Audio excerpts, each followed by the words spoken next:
గుంటూరు ఒక్కసారిగా మార్పు దిశగా అడుగులు పడుతున్నాయి. శంకర విలాస్ వంతెన వెయ్యాలి అన్నటువంటిది ఇక్కడే అసలు చిక్కొచ్చి పడుతోంది.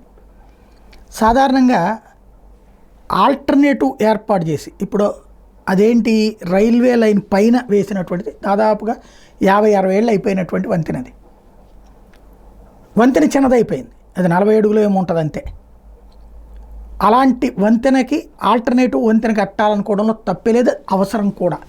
కానీ సమస్య ఎక్కడంటే ప్రత్యామ్నాయం లేకుండా కూలగొట్టే ప్రయత్నం అనేది ప్రమాదకరం. ముందు 2 రకాలు, ఆర్ఓబి, ఆర్యూబి. ఆర్ఓబి అంటే రోడ్ ఓవర్ బ్రిడ్జ్, ఆర్యూబి అంటే రైల్ అండర్ బ్రిడ్జ్. ఇది rail over bridge, rail under bridge.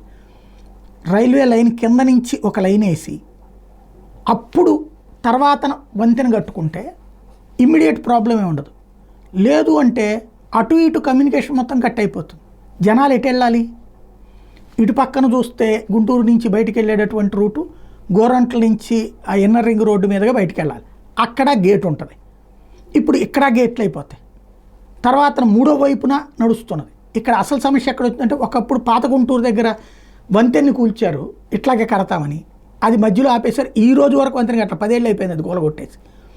ఇప్పుడు ఇది కూలగొట్టేసేయడం ముందు చేసేస్తే ఎటు కాకుండా పోతాము అన్నటువంటి ఒక సమస్య అయితే, ఇప్పుడు తాజాగా మరొక సమస్య ఏం వచ్చింది అంటే అరండల్పేట నుంచి కొత్తపేట వైపు వెళ్ళే ప్రధాన మార్గమైన 3 వంతెనల దగ్గర రైల్వే శాఖ నూతన ట్రాక్ ఎక్స్టెన్షన్ పనుల నిమిత్తం ఈ నెల 25 నుంచి 60 రోజుల పాటు రాకపోకలు నిలిపేశారు.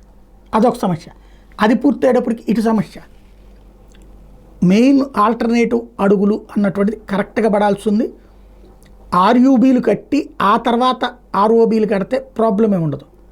అదే సందర్భంలో వ్యాపారస్తులు పెద్ద ఎత్తున అక్కడ ఉన్నటువంటి ఆస్తులు కోల్పోయే వాళ్ళు ఉంటారు. వాళ్ళకి ముందే కనుక పరిహారం ఇచ్చేస్తే ఏ ప్రాబ్లం ఉండదు. అది సిన్సియర్గా చేయాల్సిన అవసరం ఉంది. ఎందుకంటే పెంసాని చంద్రశేఖర్ బాధ్యతగానే చేస్తున్నారు.